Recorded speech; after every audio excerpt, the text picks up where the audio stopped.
Welcome to another episode of the Counselor Soapbox video channel. Today's episode is PTSD. What is it and how would you recognize it? We're looking at the question, could you have or someone you know have PTSD, Posttraumatic Stress Disorder? Would you know PTSD if you experienced it? PTSD is something that we hear a lot about, but most people have only a general idea what it might involve. PTSD is caused by trauma, and many kinds of trauma can cause post-traumatic stress disorder. PTSD was first recognized in returning military veterans, where it might have been called battle fatigue or shell shock.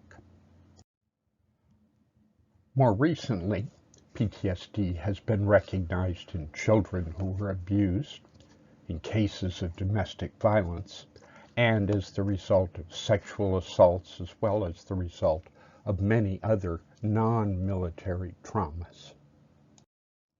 It's important to separate PTSD from other mental illnesses. While each case of PTSD is unique, they have many features in common.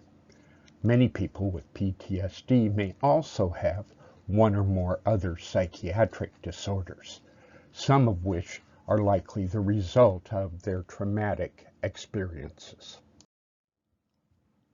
Diagnosing PTSD. Let's look at a list of the features that professionals use to identify post-traumatic stress disorder. Post-traumatic stress disorder involves a specific trauma. Something has happened, or there was a high risk it would happen. This trauma would involve death, possible serious bodily injury, or a sexual assault. The specific trauma involved in PTSD should be an event, and it needs to have happened to you or someone close to you, not just something you saw on television or read about in the newspaper. This event was either violent or sudden and unexpected. First responders and witnesses can be traumatized also. Included in the definition of a trauma are the effects which dealing with the incident has on first responders and other emergency personnel.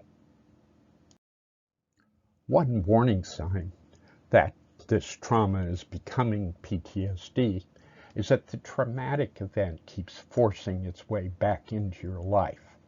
Part of PTSD symptoms are the recurrent memories of the event. You may have nightmares about what happened or things connected to that event.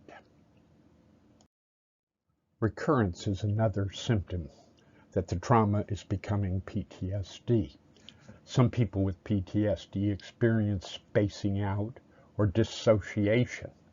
You may also experience flashbacks, and in these times it can feel like the event is happening again. Some things can trigger the PTSD experiences. These recurrent, intrusive memories are easily triggered. Both internal triggers, thoughts and feelings, and external triggers, people, places, and things, may bring back these memories. People with PTSD try to avoid reminders of the trauma. There are all kinds of ways to avoid being reminded of something that has happened. You may avoid going to certain places or events that are similar to the original trauma. Other avoidant behaviors. People may turn to drugs, alcohol, or other distractions. They may try to avoid having any feelings or other thoughts about the incident. A symptom called dissociation may be related to PTSD, although there are other conditions in which people experience this dissociation. Sometimes the brain tries to protect you. You may find that there are periods of time for which you have no memory. Some people describe this as having a blackout or amnesia.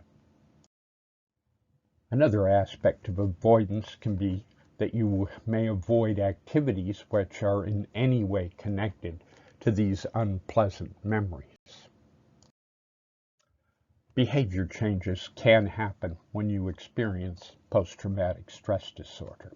People with PTSD often become irritable and angry.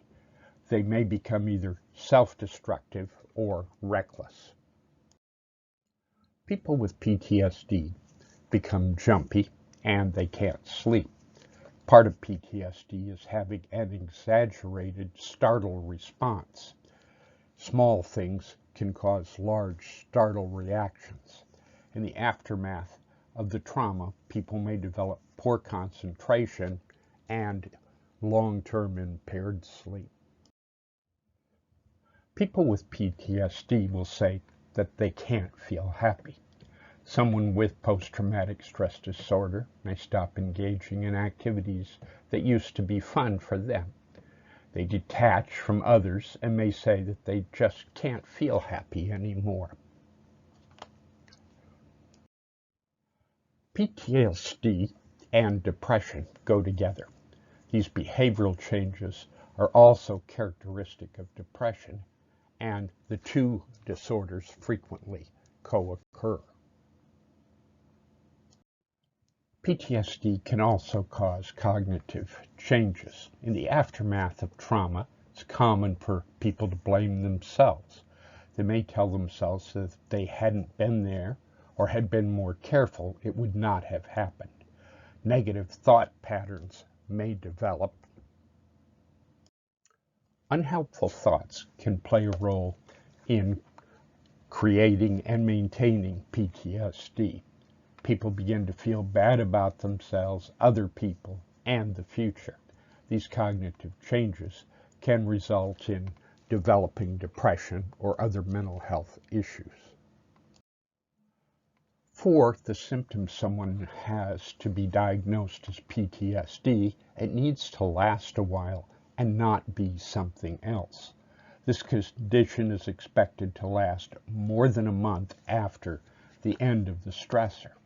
As with other things we are calling a mental illness, this needs to interfere with your ability to work or go to school, your relationships, your ability to enjoy activities, or cause you personal distress.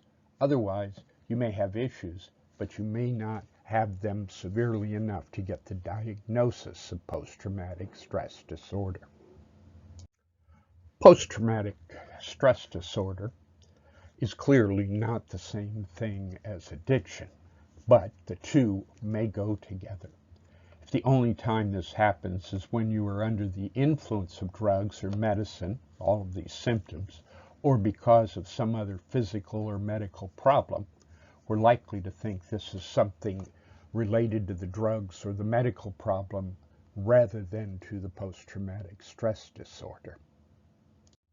Post-traumatic stress disorder is part of a larger family of trauma and stressor-related disorders.